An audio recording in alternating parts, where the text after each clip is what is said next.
Hello, my name is Saffron Deer, and today I'm interviewing Martyn Lucas, who is one of the artists who exhibits work at Saul Hay Gallery.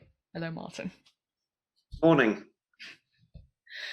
Okay, I noticed that your latest works have focused on obscure views, and they're obscured by things like the window of a car or a train passing by. And I was wondering, with lockdown, have you found it harder to find these obscured views, or have you sort of started seeing them in different locations now? Yeah, so I've returned to landscape painting and collages over the last few years, and that's the pictures I've been making have partly been inspired by this kind of regular driving. It would make sense if I kind of share some images while I talk about it. In the last few years, I've been increasingly driving, to North Yorkshire, West Yorkshire, not, as I say, not stopping, but as I'm looking, as I'm driving, there's that accumulation of kind of images, often obscured by, yeah, a wing mirror, the rear view mirror, the Yeah.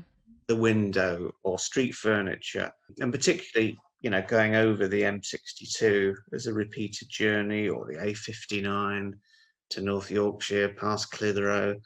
I became conscious of those kind of man-made interruptions. And I guess what I've been looking at recently, I've not been driving as much, but I've been finding the same kind of views, if you like, Yeah. that interruption of landscape by quite often human-made things, whether it's a wall or a structure. And so I was responding to that sense of going through the landscape, that visual experience where an organic or natural form might be interrupted by a geometric shape, and working in watercolor and pastel. So there's that contrast between something that's quite translucent and then something that's quite geometric and opaque. And rather than making works from a single point of view, the paintings and the pastels and then the collages allowed for an imaginative construction with repeated elements and really simple elements which perhaps evoke a horizon, a field or moorland or buildings. I suppose that sensibility, that visual sensibility that I have, has been carried on during the last year, during various lockdowns. Okay. The next thing I wanted to ask you was I wanted to ask if there was a reasoning behind the colour choices you make. Because I've noticed some of them are what you'd expect from a landscape. They're quite green and they're quite earthy. But I've noticed, particularly with the obstructions you put in, they're normally quite bold colours, like a bright red or a bright pink that you wouldn't expect in a landscape. So, is there a reasoning behind the colours used, or is it more just whatever you're feeling in the moment? So color is fairly intuitive. I mean, in this one here, there is that sense of the conventions of landscape with sky, horizon, and the collage elements, including that yellow, do read as maybe a field or a moorland. But I quite like that, setting up that conversation between figuration and representation, and developing the internal language or dynamic of a painting. And as you say, sometimes the collaged interruptions, the colours, the geometric shapes are not relating to anything in the natural land. In these collages, using vintage postcards, two or three kind of hard-edged elements are introduced, Ah, okay. which in my mind generate a kind of narrative. And they might have their origin in me noticing, I don't know, those bright pink wrapped hay bales that you sometimes get in fields, or a red brick wall in front of some trees. I'm not representing those things directly, but But those are the sorts of but it's sort of inspired visual by those ones that stand out in your experiences mind. catch my eye. Yeah, yeah, Mm. yeah. Ah, So in some senses, the coloured shapes are they're like characters entering a stage, playing out in front of a landscape backdrop. And then quite often those smaller collage pieces back into painting. So this is a larger colour here, which yeah, it does um, look very collagey with all the various yeah, yeah. shapes you've got going on. Okay, you've sort of given me a hint to this already when you talked about how you'd adapted your practice to COVID. But I was wondering, like, has it been difficult to continue working at COVID, or have you managed to adapt your work in a way that you're fairly happy with this year? Outside of painting, I earn a living as a curator, freelance curator, and doing community arts work has been severely impacted by COVID. Yeah. And therefore my kind of freelance work, my income has been drastically hit by COVID, because a lot of my work is with artists or on a kind of face-to-face Yeah. basis.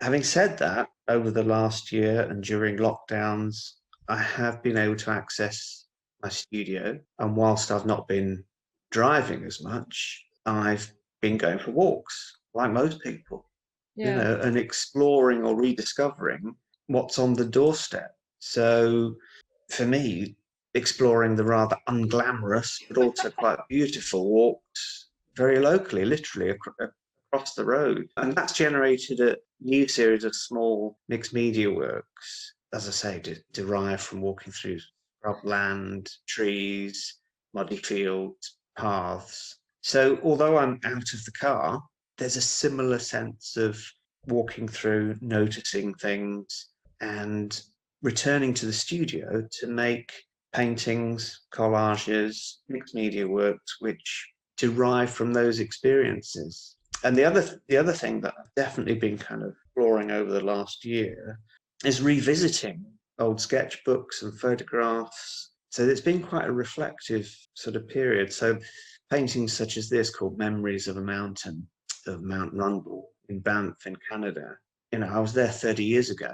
Ah. And I suppose that, combined with revisiting artists, Turner, and particularly his painting Blue Rigi, Cézanne's Mont Saint-Victoire, and mid-century British artists, Ivan Hitchens, revisited images, ideas, personal memories, sketchbooks, which have fed into a kind of another strand of work or a new body of work. So this piece, Memories of a Mountain, Yeah. is currently in the New Light Prize exhibition Oh. on tour, although it's stopped at the moment, held up in Scarborough. So yeah, definitely a time for walking, reflecting. Reflecting. But I have been lucky to access the studio and carry on painting.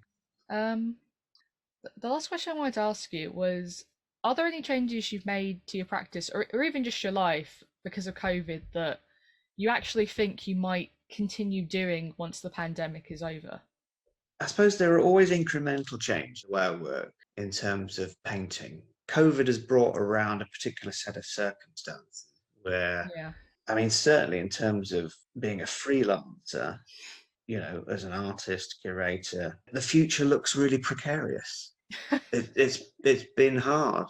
So on the Yeah. one hand, it's been a time for, I think, generating some interesting work in my own mind, where the subject never seems to be exhausted. So I've just kind of ploughed ahead with that in some ways. But on the other hand, there's that sense of, what does it all mean? What's important in life? You know, Yeah. what can art contribute? What can art bring to a crisis? Well, it sort of brings relief, I would say. Yeah, yeah. So in my mind, I've been in the studio working away in a similar kind of way, but ultimately these paintings go out into the world, and you want people to kind of engage with them and receive them. And I have sold some works over the last year, and art has become important for a lot of people in their home. People have invested in art for their own home. And I've been touched by the responses of people who purchase some of my work, and they've sent me photographs of it up on their wall, and they're absolutely delighted. And I think, well, that's a good thing. That's all I can do as an artist, is kind of do something for myself, but which then resonates to a wider group of people. But thank you very much for answering my questions. It's been a pleasure talking to you. You're welcome. Thank you. This has been a very interesting talk, I think.